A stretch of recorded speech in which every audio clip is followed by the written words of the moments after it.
आप सभी को मेरा नमस्कार। जैसे कि कल हमने पर्यावरण इन्वायरमेंट के अंतर्गत पहला टॉपिक पढ़ा था और टॉपिक कौन सा पढ़ा था? ग्रीन हाउस इफेक्ट, हरित गृह प्रभाव। मैंने वो डायग्राम आज भी वही डायग्राम बनाया है क्योंकि आज जो हम टॉपिक पढ़ने वाले हैं दोनों ही टॉपिक एक दूसरे से संबंधित हैं। कैसे संबंधित हैं इस पर हम बात करते हैं।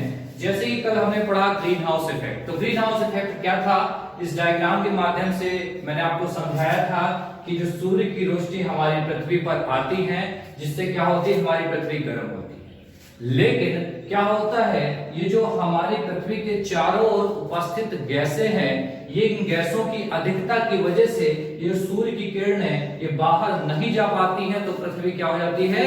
अत्यधिक गर्म हो जाती है। इसलिए मैंने कहा था कि हमें क्या करना है, इन गैसों के उत्सर्जन को कम करना है। तो यही चीज आप समझिएगा कि जब इन गैसों की अधिकता के कारण ये जो कुछ सूर्य की किरणें बाहर जा रही थी, ये बाहर नहीं जा पाएंगी, तो पृथ्वी क्या होगी? आवश्यकता से अधिक गर्म हो जाएगी। जब आवश्यकता से अधिक गर्म हो जाएगी तो समस्या क्या कहलाएगी? उस समस्या क्या कहलाएगी? ग्लोबल वार्मिंग कहलाएगी। ग्लोबल मतलब वैश्विक और वार्मिंग में तापमान बढ़ना किसी चीज का।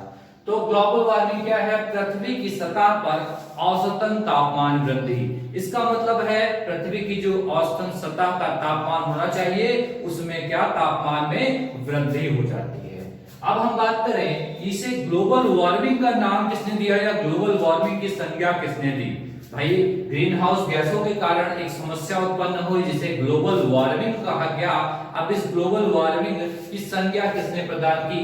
तो वालेस ब्रोइकर ने 1970 में, वालेस ब्रोइकर ने 1970 में इसे किस क्या है? ग्लोबल वार्मिंग की संज्ञा प्रदान की कि इस जो प्रॉब्लम है पृथ्वी का जो आसमान रूप से या औसतन गर्म होना है, इसे हम क्या नाम देंगे?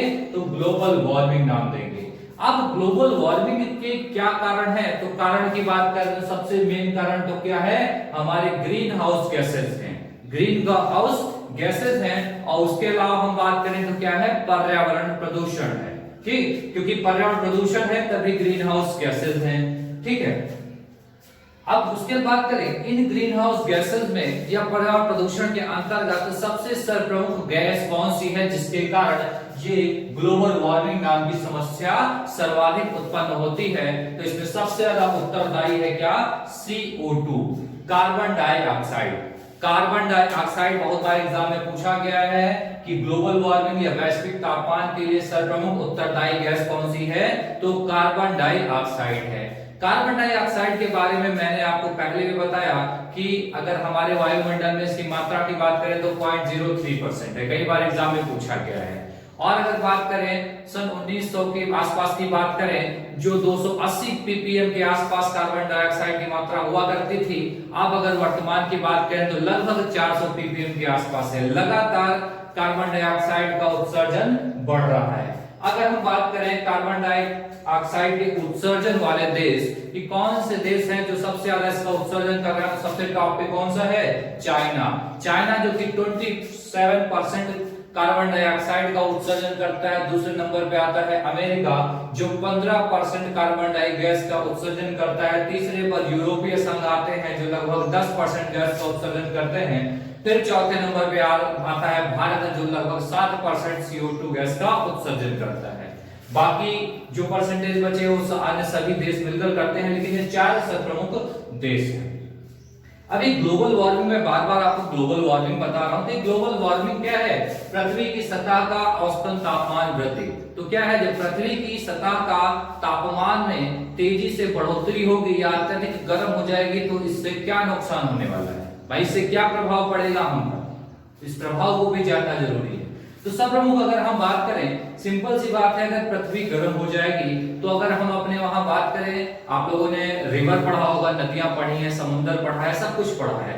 तो हमने क्या देखा है कि जो हमारे भारत की सर्वप्रमुख नदियां हैं वो क्या है? ग्लेशियर से उनकी उत्पत्ति होती है।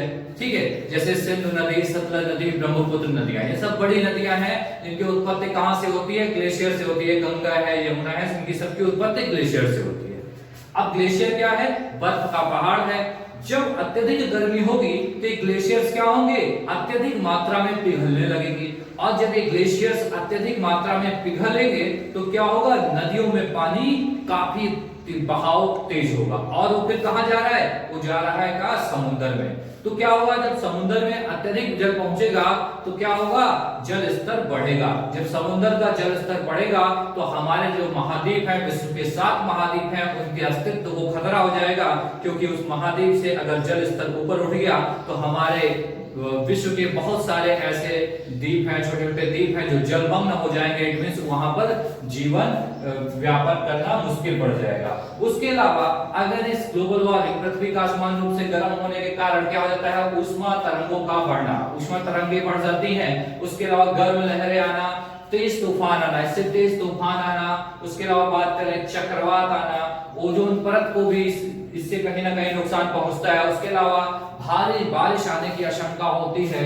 उसके अलावा अगर हम बात करें तो सूखा एक बहुत बड़ी समस्या है जो ग्रामीण क्षेत्रों में अगर अक्सर आप देखते होंगे कि सूखे से काफी लोग प्रभावित हैं। जो सूखा होगा तो क्या होगा, खेती खराब हो जाएगी, खाने भोजन की रिक्वायरमेंट्स नहीं पूरी हो पाएंगी। जब पृथ्वी आसमान रूप से गर्म होगी तो सूखा पड़ेगा। इट मींस कि जल की आवश्यकता, जल की उपलब्धता कम हो जाएगी। उसके अलावा बात करें जब सूखा पड़ेगा तो भोजन की कमी, और जब आसमान रूप से पृथ्वी गर्म होगी तो बहुत सारी बीमारियां आती हैं। और इसी सूखा और इसी गर्मी की वजह से हजारों की संख्या में, लाखों की संख्या में लोगों की मृत्यु होती है। तो ये सब क्या है, एक ग्लोबल वार्मिंग एक वैश्विक मुद्दा बन चुका है। एक बड़े स्तर पर सबसे बड़ा चर्चा का विषय है तो ग्लोबल वार्मिंग है। इस ग्लोबल वार्मिंग को कंट्रोल करने के लिए हमें क्या करना होगा, ये हम सब की रिस्पॉन्सिबिलिटी है कि हम इसके लिए कुछ न कुछ कदम उठाएं। और कदम क्या उठाना है कि हमें इस प्रदूषण जो हो रहा है इसे रोकना है। कैसे रोक सकते हैं, आप सभी कुछ न कुछ प्रयास करके रोक सकते हैं। भाई गाड़ी आप लोग यूज करते हैं, जैसे कि सरकार द्वारा प्रयास किए गए BS4 गाड़ी आती थी जिससे थोड़ी मात्रा में प्रदूषण होता था। अब BS5 ना आके BS6 डायरेक्ट लाई गई है। क्या है, पर्यावरण के प्रदूषण को रोकना है। कारखाने आदि से बहुत प्रदूषण होता है, जो लकड़ियां जलाई जाती हैं उनसे अत्यधिक प्रदूषण होता है।